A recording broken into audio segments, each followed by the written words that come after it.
So today we'll be looking at praying for others and how to do so.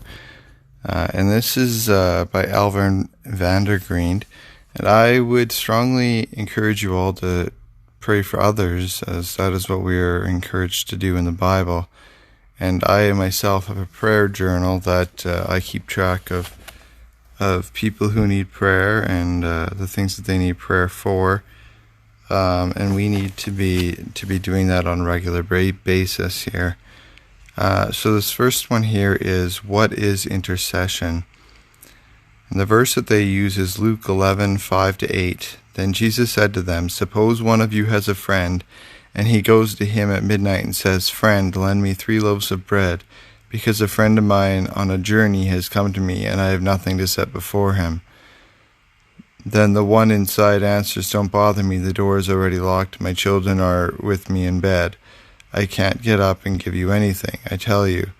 Though he will not get up and give him the bread because he is his friend, yet because of the man's boldness he will get up and give him as much as he needs."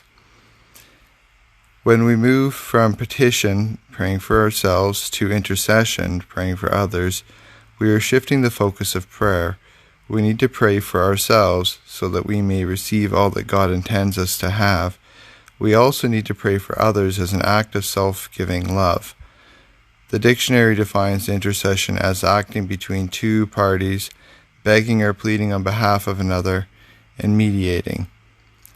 An intercessor is a go-between, representing one party to another.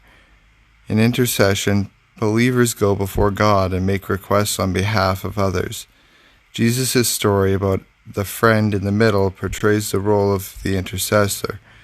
This friend in the middle has a friend in need who comes at night, and he has a friend with bread. Unable to meet the need of his midnight guest, this host goes to his other friend and pleads boldly and shamelessly till he receives what he needs. What he receives he carries back to his friend in need. He is a go-between.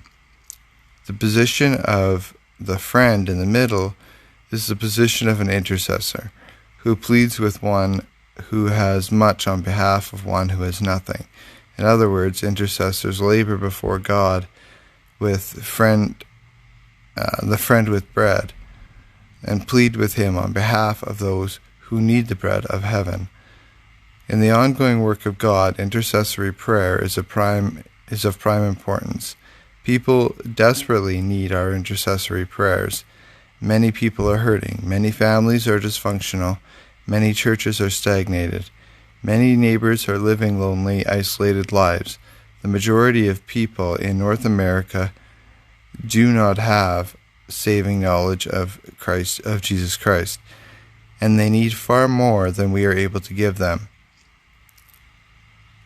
They need what only God can give, and God chooses to give his good gifts in response to the intercessory prayers of his people.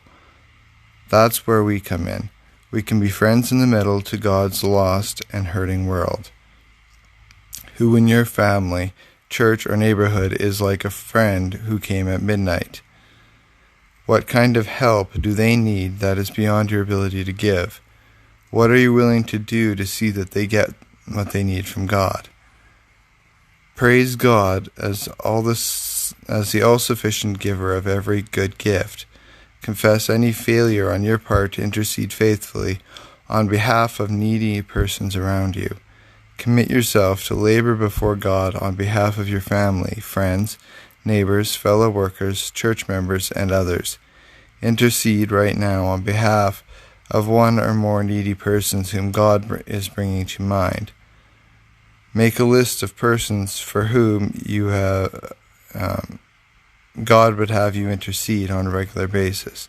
Start with family and friends, but go beyond them by asking God to lay certain co-workers, classmates, neighbors, and acquaintances on your heart. And that's where the prayer journal comes in, as we need to be able to keep track of these and pray for those who God is laying on our hearts.